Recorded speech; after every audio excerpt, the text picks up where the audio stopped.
The first tremor felt like a long sigh from the old library books shivered on their shelves, and a thin crack stitched itself across the plaster above our heads. We were in study hall with Ms. Harrow, who barely looked up from her desk. "Back to work," she said, a clipped metronome of a voice. "No dramatics." I raised a hand anyway. "Shouldn't we go outside the ceiling?" Her look ended the sentence for me. Behind her, a neat row of framed certificates and a glass plaque, 28 years, incident-free, gleamed in the window light. "This building survived worse in 1952, she said. "Your papers won't write themselves." Dust began to sift down, peppering our pages. Lila coughed into her sleeve. Somewhere in the walls, something groaned metal against concrete, the sound of a doorframe being asked to do the work of a wall. Malik pointed upward. "That beam is moving." "It's the air system," Ms. Harrow replied, not bothering to look. "It rattles." Then the phone started buzzing. A string of sharp little insect sounds pulsed along the tables as our screens lit up earthquake early warning. I stood to show mine. Ms. Harrow was faster. She walked the aisles and collected our phones one by one, dropping them in her top drawer with the tidy finality of someone filing overdue slips. "No phones in study hall," she said, and no panic because an app suggested it. I could feel the room tilting, maybe in my head, maybe not. The new crack split wider, a dark seam. A fluorescent tube flickered and steadied. The next one didn't. In the back row, Diego Rios, our linebacker, rose halfway from his chair and met my eyes. We both looked not at each other, but at the red pull station by the door. "Don't," Ms. Harrow said, as if she'd read our thoughts. "False alarms means suspension and a notation colleges will find very interesting. Anyone who leaves before the bell gets a 0 on the research paper, 40% of your grade." The door banged open then. Mr. Ortiz, the custodian, stood in the frame with a radio in his fist and concrete dust in his hair. "Everybody out," he said. "Facilities says structural compromise." "Now?" Ms. Harrow moved with startling speed.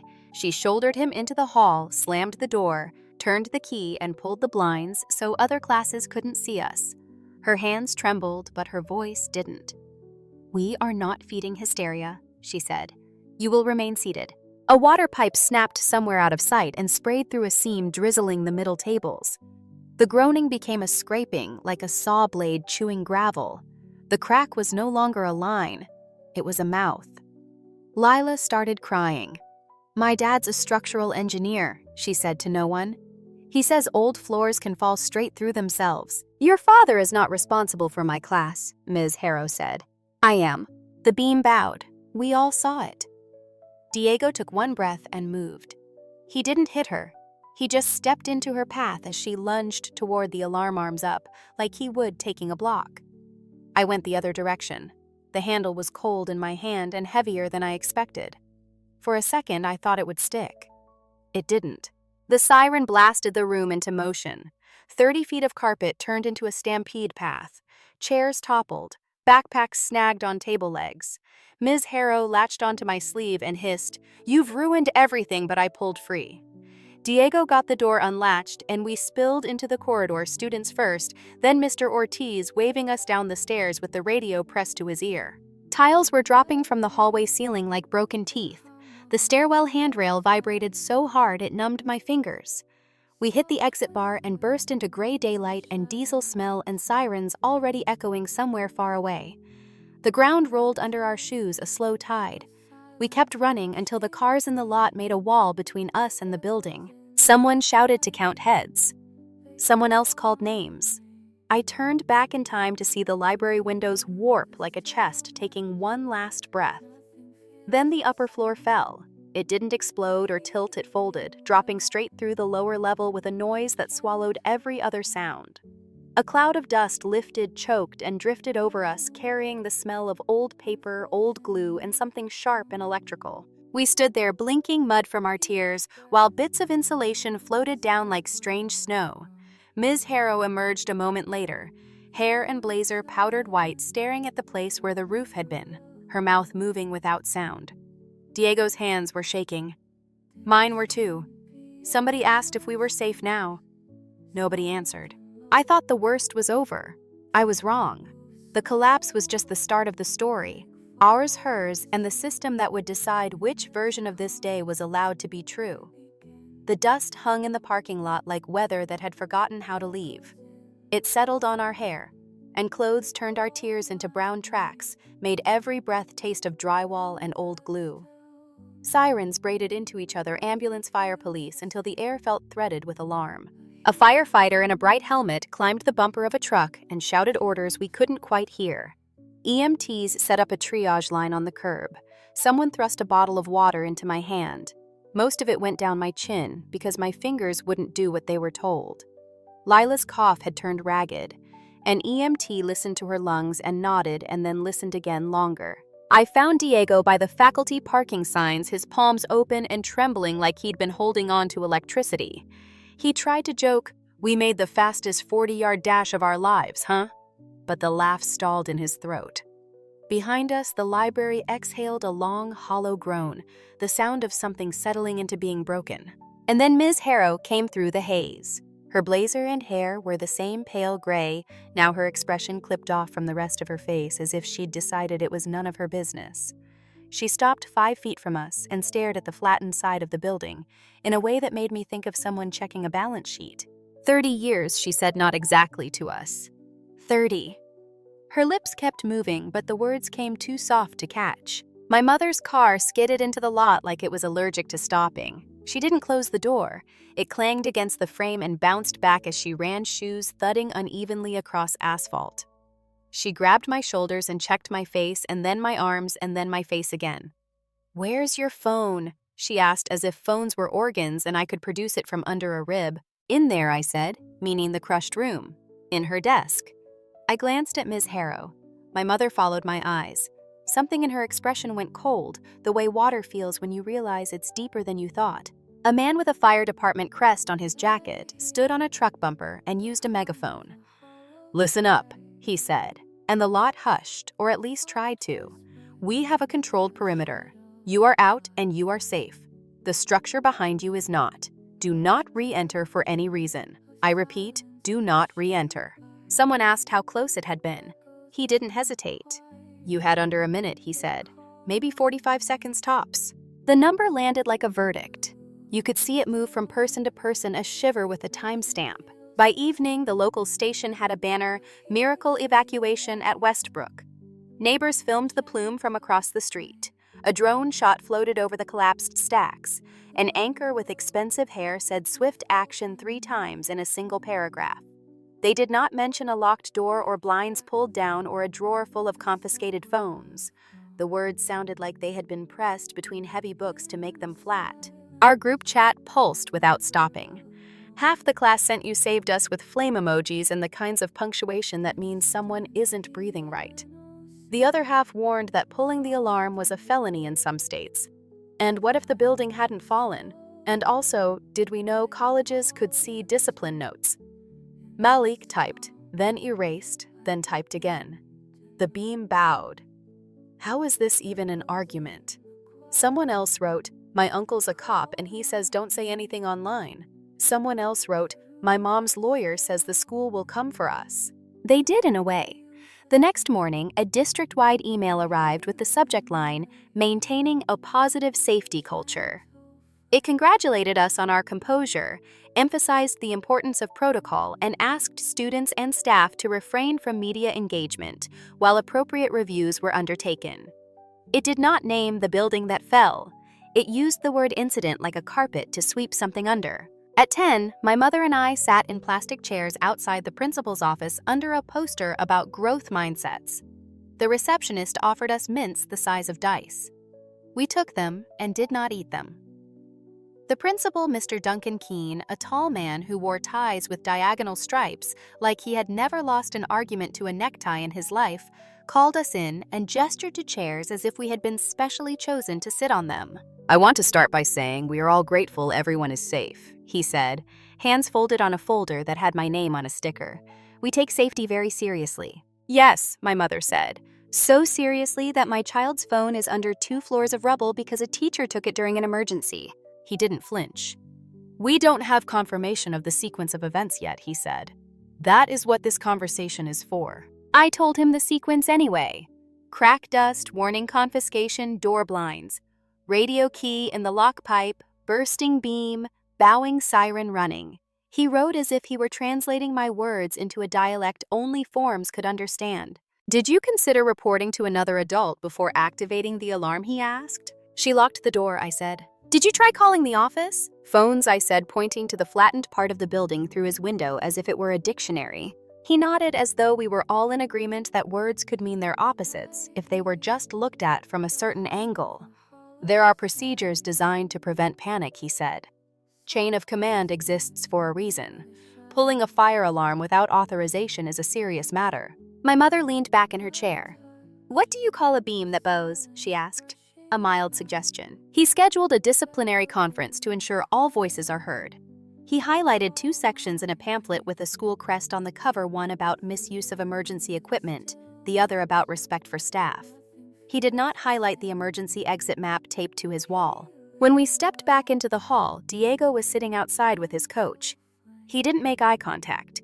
His jaw had a hard new line in it like someone had etched it there with a blade. Later, he texted me a photo of a letter from the athletic department. Suspended 2 games pending review of conduct. The 2 games circled in red were the ones college scouts had RSVP'd for. I typed and deleted and typed. You saved 20 people, I sent finally. Apparently he wrote back, not the season. By afternoon, the rumors multiplied. Someone's cousins swore they'd seen Ms. Harrow at the district office with a man in a gray suit. Someone else insisted she'd been placed on leave. Another person claimed she was in her classroom that morning as if nothing had happened, grading with a red pen that could cut you if you looked at it wrong. No one knew anything. Everyone knew everything. At 6, a direct message landed in my Instagram requests from a name I recognized, Rhea Klein. She ran The Hall Pass, a student blog. The administration disliked in the way people dislike dental appointments. They know it's necessary. They would prefer it not to exist. They hope it will be brief. Her bio photo looked like she'd just won an argument with a stack of paperwork. Hey, she wrote. I've heard from 3 people you were in the room. If you're willing, I want to document exactly what happened before the narrative calcifies. No pressure. Coffee at Finch and Cedar tomorrow. I'll bring consent forms and a recorder. I stared at the message until the screen dimmed, then lit again. My mother said, You don't owe anyone your story. And then after a beat, but a record matters. Finch and Cedar smelled like cinnamon and printer ink. Rhea sat in the back with a legal pad, a small voice recorder, and a laptop that wore stickers like armor, public records belong to the public sunlight. Spin. Please FOIA me. She shook my hand like a person who believes in handshakes. We need a timeline we can defend, she said. Anchored to observable events, the way they win is by making everything feel like a blur. We built it together. First tremor 10, 18 by the wall clock over the returns desk. Crack visible within 30 seconds. Confiscations began before the emergency alert on my phone had finished vibrating. Mr. Ortiz at the door less than 5 minutes after the first tremor. Radio crackle audible. Dust in his hair. Lock turned. Blinds down immediate. Pipe failure 2 minutes later, give or take. A spray pattern still visible on the tables as we ran. Alarm pulled 10:28-ish. The clock on the hallway when we hit it read 10:29. Collapsed the firefighters under a minute gave us a measure to work backwards from. Rhea kept me on the rails when memory tried to gallop. When I said, and then everything was chaos, she asked, chaos looked like what? And I said like pencil cups on the floor and a chair turning into a trap for someone's backpack strap. When I said she said something, Rhea asked what words, and I said, You've ruined everything. And it sounded less like a teacher and more like a person whose calendar just broke. She was careful with names. Do you want to use your own? She asked. I can, I said. I didn't do anything wrong. Right, she said, as if that were an item we could file under fact and not have it be touched by anything else. On my way home, I stopped at the grocery store for nothing in particular, and everything in general, Apple's milk, the kind of cereal that believes in optimism. Ms. Harrow stood near the citrus fingers hovering over fruit she didn't choose. She saw me the way you see a mirror you didn't want to pass. For a second, we both froze. Then she turned her cart so sharply it squealed and disappeared down the toiletries aisle. I stared at the grapefruit and felt the back of my head go tight like a fist was closing around it from the inside. I did not sleep that night. When I closed my eyes, I heard the grinding again, and when I opened them, I heard it too. At 3, I found myself on the kitchen floor picking up a shard of the glass I'd dropped because my hands had been shaking. My mother warmed milk like she used to when I was small and didn't ask questions until my mouth remembered how to say words. "We're writing a formal complaint," she said in the morning, already dressed, laptop open. "Not to win an argument, to leave a trail." It took 3 hours to get the verbs right. To say confiscated instead of took, locked instead of shut, warned instead of worried. We sent it into the district portal and got back a confirmation email so bland it felt like it had been written by a sleep app. 10 minutes later, another email arrived from Evanvale District Risk Management requesting an interview to assist with a comprehensive assessment of the event. He met me in a conference room with a glass wall and a view of a parking lot that had more expensive cars than teachers' salaries should buy. He smiled with his whole mouth and none of his eyes. "Thank you for coming," he said, gesturing to a chair that had never made any sudden moves in its life. "We just want to understand." He asked for the timeline. I gave it without letting it grow branches. He asked whether I'd considered alternative avenues before pulling the alarm. I repeated locked door until the phrase felt like a piece of gum that had lost its flavor. He wondered if the beam appeared to bow or actually bowed. I told him 30 people saw what they saw. He typed and typed without looking up long enough to acknowledge a person had shape. "Did you think about the potential for panic?" he asked. "I thought about not dying," I said. Of course, he said like he was ordering sympathy from a catalog. When I left, Diego was waiting on the curb. He had a paper in his hand with the district letterhead and the kind of paragraph that pretends it isn't a decision. 2 games, he said. Coach says it's about optics. "Optics," I said. I looked at his knuckles, skin abraded in a small crescent. "Do optics breathe?" I asked. He huffed a laugh that wasn't a laugh and folded the letter until it was a hard rectangle he could put in his pocket and not look at. Mr. Ortiz wasn't at school. Word was he'd been put on leave pending review for entering a classroom without authorization and creating a disruptive environment. I stood in front of the supply closet where he'd once let me borrow a screwdriver for a science project and felt like the floor was still moving, even though all the floors I could see were stubbornly still. That night, Ria texted, "FOIA filed, maintenance logs, internal emails, incident report drafts, anything with the words, evacuation protocol HVAC assessment. Clock starts now." She sent a second text. "They'll stall, they always do. We appeal, we narrow, we widen, we keep going." The district sent another email to everyone with a subject so carefully chosen it could have been a bloodless threat. Community reminder.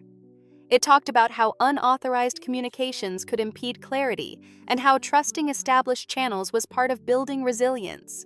It read like a bedtime story for people who are afraid of the dark because they turned off the lights themselves. 2 days later, Diego's coach pulled him out of math to tell him the suspension stood regardless of circumstances. He texted me from the hallway. "It's like the floor dropped twice." I typed back, "We'll build a new one," and almost believed it when I hit send. On Friday, when the building inspectors came with clipboards that looked capable of giving orders, the district set out a table with small muffins and fruit that pretended it hadn't heard of pesticides. Parents gathered at the fence line like weather pushing and pulling around rumors that had started to grow faces. One woman said there was talk of a bonus tied to safety metrics. A man said his brother at the county had heard about evaluation periods and points deducted for evacuations. It all sounded like the sort of conspiracy that gets smaller when you shine a light on it. I wanted a light that didn't dim when it touched email headers. I overheard 2 teachers in the copy room speaking in the low voices people use when they think the walls are on their side. "She followed procedure," one said. "We can't let them fire a teacher for following procedure." The other said, "No one will work here if doing exactly what the handbook says gets you hung out to dry." They sounded less like people and more like a system with mouths. That evening, I walked past my bedroom mirror without looking. On my desk, Ria's legal pad sat next to my geometry homework like a dare. My phone pinged. An unknown number, no profile photo. "Check your class group drive. Folder English. Research sources." The message included a password that looked like an accident.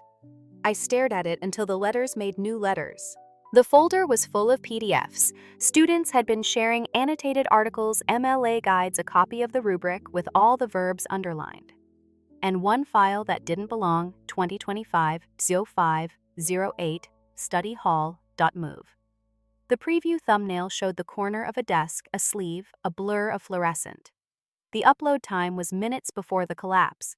The owner field said shared by system, which meant someone had set it to public from an account that was several steps removed from a person. I didn't click immediately. I sat and let my heart catch up to me.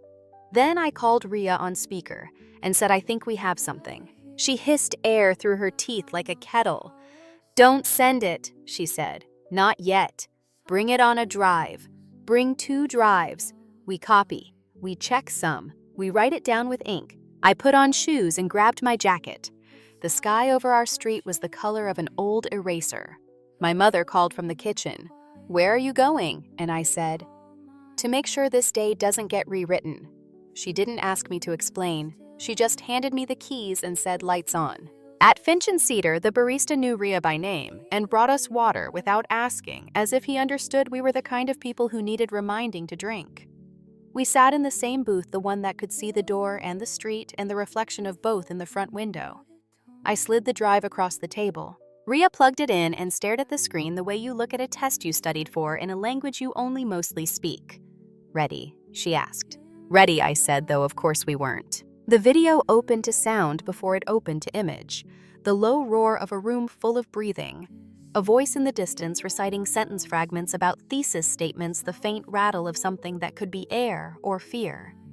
The frame steadied. The camera angle was waist-high and slightly off-square, probably someone's Chromebook peeking out from a partially zipped backpack. It captured the drawer at the front desk and the aisle where we sat, and the hand that reached into the frame, its fingers closing around a rectangle of glass. Ria paused it there. The still frame cut the room into parts, the drawer like a mouth, the phone like a missing tooth. The hand, the portion of Ms. Harrow's blazer you could identify by its precise, unrumpled fold. The emergency alert flashed on the confiscated screen, the words truncated but legible enough to turn your stomach. Ria didn't look at me. She hit play. What came next would decide which version of the story would become official and which would have to live as rumor and ache. I thought of Diego's letter folded hard in his pocket, of Mr. Ortiz's radio gone silent, in an empty locker of my mother's careful verbs. The file played on the present tense, crawling toward us like a line of text you can't unsee once you've read it. Outside, a bus sighed at a stoplight. Inside, in the rectangle of the screen, a teacher reached for another phone. And then, the fire alarm ours. Of course not on the video began to wail in my head again. Only this time it wasn't telling us to run. It was telling us to remember. Ria didn't hit share. She hit save twice and then printed a checksum like a tiny passport for the file's identity. We mirrored the video onto a second drive labeled both with date and time, signed the labels in ink. "Chain of custody," she said. "They'll say it's edited. They always say it's edited." We watched the clip again without sound. It was worse that way. You could see the flinch in people's shoulders when the alerts lit their screens, the reflex to show a teacher the moment the hand arrived, and the reflex had nowhere to go. On freeze frame, the red banner on a phone blinked a single amputated phrase, "earthquake warning," before the drawer swallowed it. Back home, my mother made space at the end of the dining table like we were building a case out of placemats. "Break it into piles," she said. "Witness accounts, documents, media, official responses." We printed our complaint. Ria's timeline, the EMT note about dust inhalation for Lila, the district emails with their careful verbs. It looked like homework for people who didn't believe in due dates. The district's first response to the hall pass wasn't a response. It was a letter on a law firm's letterhead that used phrases like defamatory insinuation, ongoing investigation, and spoliation of evidence, as if words could make a video ungenerate itself. Ria's dad, apparently every journalist here, has at least one relative fluent in legal, read it and shrugged. "They're fishing," he said. "We'll set the hook." We didn't publish the clip yet. Instead, Ria posted a call for statements and set up a submission form with anonymous toggles and instructions on documenting memory. Write facts you could swear to, not the emotion that makes you want to swear. Within a day, she had 8 matching accounts from our room and 3 more from classrooms that had evacuated without permission, then got called back by office staff and told to re-enter because no order had been given. The word order grew teeth. FOIA Day 30 arrived with a stack of PDFs so redacted, they looked like someone had taught a Sharpie to hold a grudge. Ria put them in a folder titled, "We Live Here Now." Still in the black bars, you could sometimes read what they were trying not to let you read: a maintenance ticket number visible, where a name wasn't a timestamp peeking from under a rectangle, the phrase non-urgent, left unblacked by a sleepy hand. Mr. Ortiz texted from a number I didn't have saved. "We can talk, but not on school property." He chose a picnic table behind a baseball diamond in a park, where everything was out in the open on purpose. He wore a cap low and kept glancing toward the parking lot like he expected policy to show up in a squad car. He slid a photocopy across the table. Work order 11783, library, 2nd floor. Created 6 days before the collapse. Description: hairline fractures along ceiling seam. Audible creak at beam junction. Dust shedding noted. Priority medium. Status changed 3 days later. Reclassified HVAC vibration. No action necessary until summer maintenance window. Who reclassified it? Ria asked. He tapped a username in small print at the bottom corner: E. Harrow. The paper felt hotter than the sun could account for. She had credentials, I asked. She's on the building's safety committee, he said. They think that means wisdom is contagious. We scanned the copy. Ria sent it to 3 places at once: her encrypted drive, a physical envelope addressed to herself, postmark as a timestamp you can't edit, and to a parent who worked IT for the city, who replied with a single word: logged. That night, an email from an account with no profile picture, no signature, and the subject award window landed in Ria's inbox.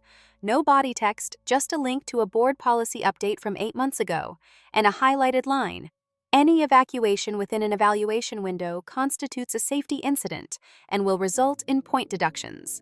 Below it, a second link: minutes from a committee meeting where someone A. Kaufman HR used the phrase "maintaining incident-free weeks" like it was a deliverable on a sprint chart. Ria looked at me over the laptop. "We don't need conspiracy," she said. "We've got design." The next morning, we heard the teachers before we saw them copy room whispers sharpened by a slicing paper cutter. "She followed the book," one said. "If they punish her for following the book is the problem."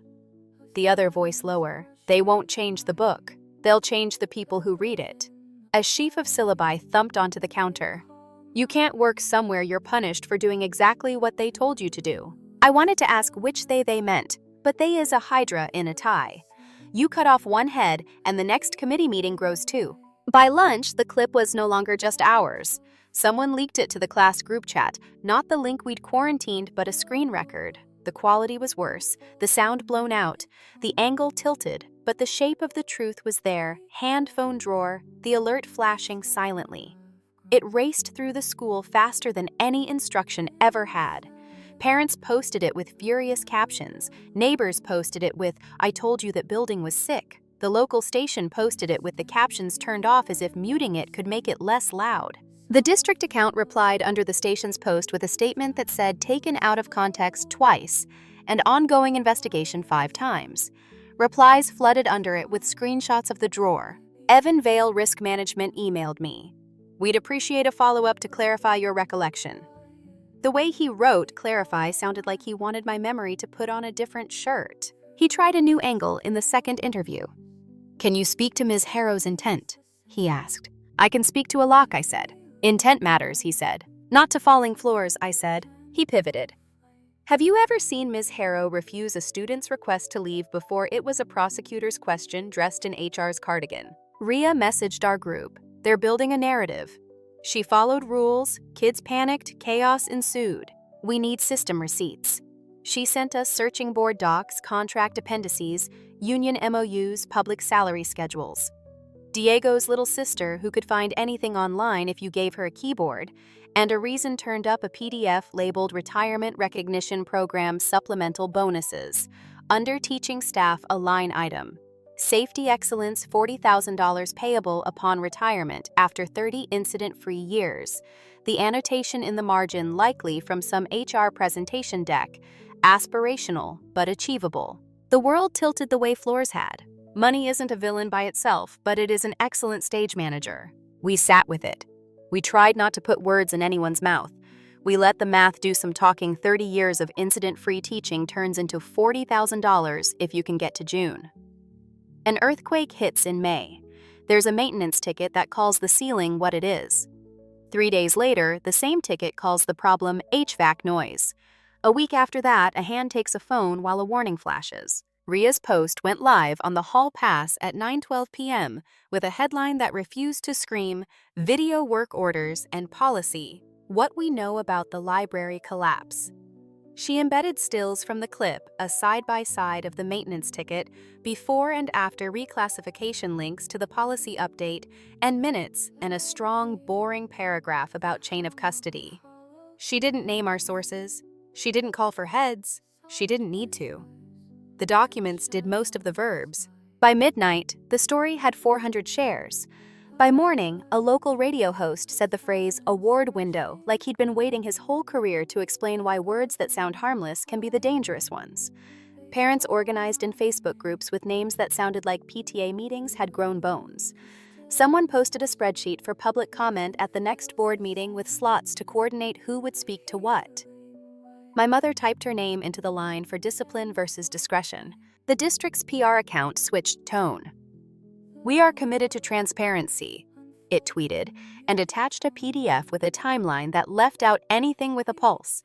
The union released a statement with "due process" in bold and "procedure" italicized. A TV crew showed up at the park where Mr. Ortiz had met us, but he didn't show. Word was he was told that talking could jeopardize his pension. The system knows exactly which levers move which humans. 2 days before the board meeting, a plain envelope slid under our front door. No return address. Inside, a printed email from Eleanor Harrow to Principal Duncan Keene, timestamp 7:41 a.m. on the day of the collapse. Subject: today's evaluation window. Body: we need to maintain normal operations for the safety assessor. Nothing can jeopardize this. CC 2 Assistant Principals Facilities, HRA Kaufman and the Safety Committee listserv. My mother's face did a thing I'd never seen it do. Ria took photos from 3 angles and handed the original to me with tongs like it was evidence at a crime scene that would grow legs if you touched it wrong. "We don't publish the email," she said. "Not yet. We bring it to the meeting and let them read it out loud." Diego stood on our porch steps, eyes on the street letter from the athletic department folded into the square it always lived in. "Scouts aren't coming anymore," he said. "We'll make new scouts," I said, and then hated how that sounded like I was promising to knit him a college out of string. "I don't need a hero edit," he said. "I need an adult to do one adult thing." The night before the meeting, I couldn't make my body lie down. I paced the hall and felt the phantom tilt in the floorboards that weren't tilting. My mother found me standing in the doorway of my room staring at the stack of documents on my desk, like they were going to rearrange themselves into an answer if I looked hard enough. "You did the right thing," she said. "Right doesn't mean easy," I said. "No," she said, "but it means you get to sleep eventually." In bed, the dark crawled with Noun's award window bonus policy record. I wanted new Noun's breath door outside home. Morning came like a promise you have to keep whether you want to or not. We dressed like we were going to court because we were. Outside the boardroom, parents held signs that did not mince, "Safety isn't a score. Kids aren't KPI." A smaller one made by a child with big letters said, "Please let us leave when the ceiling breaks." It would have been funny if it hadn't been the truest sentence in the parking lot. Ria squeezed my arm. "We read the timeline," she said. "We introduce the work order. We say the words reclassified and incident window slowly. We ask them to put the email into the record. And when they try to talk about panic, we say 45 seconds, until the number doesn't feel like a number anymore." We took a breath and another and walked inside. The boardroom smelled like carpet cleaner and sharpened pencils, as if tidiness could be a kind of argument. Parents packed the back row with signs that had learned how to speak safety isn't a score. Kids, KPI. Diego stood next to me in his only collared shirt, the folded square of his suspension letter, a small hard weight in his pocket. Ria fanned herself with a legal pad and whispered, "We stick to verbs." The board chair banged a little hammer that looked too polite to be a gavel. The superintendent recited a paragraph about community resilience, then yielded the mic to Mr. Duncan Keene. He cleared his throat the way people do before they move a goalpost. On May 8th, he read students evacuated the library during a seismic event. The district is conducting a comprehensive review. We applaud our staff for maintaining calm. He did not say locked or confiscated or bowed. Ria went first during public comment. She kept her voice low and let the pages do the work. "We have a timeline anchored to observable events," she said, and read it out the minute on the wall clock. The pipe burst the alarm, the collapse window.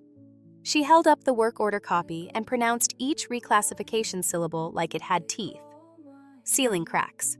Structural concern reclassified to HVAC vibration 3 days later by user E. Harrow. A murmur moved like wind through paper. Keene adjusted his tie the way you steady a ship with a string. My mother followed. Discretion is part of discipline, she said. So is context. My child pulled a fire alarm under a buckling beam and a locked door. She looked at the board members one by one until they looked back. Safety is not insubordination. Ria nodded at me. The envelope with the printed today's evaluation window email felt heavier than paper should. When I reached the microphone, my hands were steady in the way you get steady when the floor has already fallen once and you lived. We were told to maintain normal operations, I said, and slid the email across to the clerk. The board's attorney moved like he had been waiting for this. That document is confidential, he said. The sender made it policy, my mother said from her seat. It belongs in the record. The chair paused, listened to something. Somebody whispered behind his shoulder and then nodded. The clerk read the subject line, then the sentence that had been living in my chest for days. Nothing can jeopardize this. People didn't gasp. They went quiet, which was louder. The union rep spoke next, careful and tired. If a teacher followed procedure, she said you must fix the procedure. She looked like a person trying to hold a line with her hands. A firefighter stepped to the mic in his station polo. You had 45 seconds, he said. Evacuation was not panic. Evacuation was physics. Questions from the dais came dressed as empathy and carried tape measures. A board member asked about phone policies. Another asked whether early warning apps were reliable. Evanvale Risk Management used Clarify 3 times and Context 5. Ria whispered, "They're filibustering with synonyms." At the end of the hour, an older parent in a wool blazer lifted a poster made by a kid who'd stayed up past bedtime. "Please let us leave when the ceiling breaks." It was the truest sentence in the room. Something in the board's posture unclenched. Motions came like rain after heat. Motion 1, rescind student suspensions related to the evacuation. Passed 6-1. Diego's exhale shook.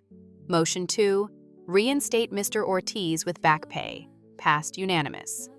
Motion 3, remove evacuation during evaluation windows from safety scoring. Passed with a rectangle of bureaucratic language that effectively killed the award. Motion 4, immediate policy update. Phones must not be confiscated during any active emergency. Adopt early warning integration. Grant staff explicit discretion to evacuate upon observable structural hazard. Train students on self-evacuation rights. Passed unanimous. Motion 5, place Eleanor Harrow on termination track for cause, pending a full personnel hearing. Refer reclassification evidence to the county for review. Passed 5-2. No one cheered. Applause felt wrong, like clapping at a eulogy. People breathed. That was enough. Outside, the air tasted like rain that hadn't decided whether to fall. Mr. Ortiz stood by the hedges, as if not quite believing the sidewalk would hold him. When he saw us, he took off his cap and pressed it to his chest. "I'm sorry I didn't kick the door in," he said. "You did enough," I told him. "You got it open." Diego handed me his letter, now soft at the corners from being folded and refolded. "They're rescinding it," he said, the words cautious like a newborn deer. "Coach says the scouts may still show. If not, he'll send the tape." "We'll send this meeting," I said, and he laughed for real, the sound finally landing. Ria uploaded our packet before we got home. Video stills, work order scans, the policy edits, the motions. The hall pass headline was boring on purpose. Board votes to overhaul emergency policy after collapse. Student suspensions rescinded. The story read like a ledger, every claim paired with a document. "Paper trails don't burn," Ria said, closing her laptop. "People try, but the smoke smells like numbers." That weekend, I saw Ms. Harrow at a storage place renting a unit and stacking banker's boxes with careful wrists. She didn't see me. Or she did and chose not to. For a second, I wanted to hate her cleanly, but hate is a dull knife. It cuts you back. Monday, an email from an address I didn't know arrived. Regional State College assistant coach Wyatt. He'd seen the meeting clip, read the policy changes, pulled Diego's film. Tell him we like linebackers who run toward trouble, it said. It wasn't a scholarship. It was a door. Our disciplinary panel sent a second letter this time with verbs that didn't lie. No violation occurred. Action necessary to preserve life. Keene signed it with a pen that didn't shake. Evan Vale sent me a separate note that read like a man trying out the taste of apology. Your timeline materially aided our review. It wasn't contrition, it was acknowledgement. I printed it anyway and slid it into the folder at the end of our dining table case file, then closed the folder and put it away. They fenced off the footprint of the library and posted a rendering that promised future learning commons in a font that believed in itself. In the soccer field, the portable classrooms hummed. Lila's cough finally eased. Malik stopped flinching when a delivery truck downshifted. When the early warning test buzzed our phones one morning, nobody reached for drawers. On my last night before college essay deadlines, I reread what I'd drafted, not about alarms or tackles, but about systems that prefer to look safe rather than be safe, and what it costs to tell the truth where procedure has learned to lie. I added one more paragraph about doors, the one that wouldn't open and the ones that did afterward, slower and stickier, but opening anyway. I printed a copy and slid it under my mother's coffee cup for the morning. Then I walked outside with Diego and Rhea to the fence along the demolition site. The air was cool. The moon wore a neat bite where a cloud had decided to be a lesson in fractions. Rhea leaned on the rail and said, "You know they'll try to build a new award, right?" "Then we'll build a new receipt," I said. Diego bumped my shoulder. Next time he said, "Let's not wait for permission." "We didn't," I said. We stood there listening to crickets tune themselves. Somewhere a late bus sighed. Somewhere else a printer in the district office warmed up to spit out a new version of a policy that might let the next kid open the door without thinking of grades or awards or windows that close when they should open. When the breeze shifted, it carried a trace of old paper from the rubble and something like fresh sawdust from the future. I breathed both. The record stood. The door was open. Thank you so much for listening to today's story. If this story resonated with you or made you reflect, I'd love to hear your thoughts, so feel free to share them in the comments below. And don't forget to like, subscribe, and hit the notification bell so you won't miss the next story. I'll see you next time as we continue exploring more journeys and lessons together.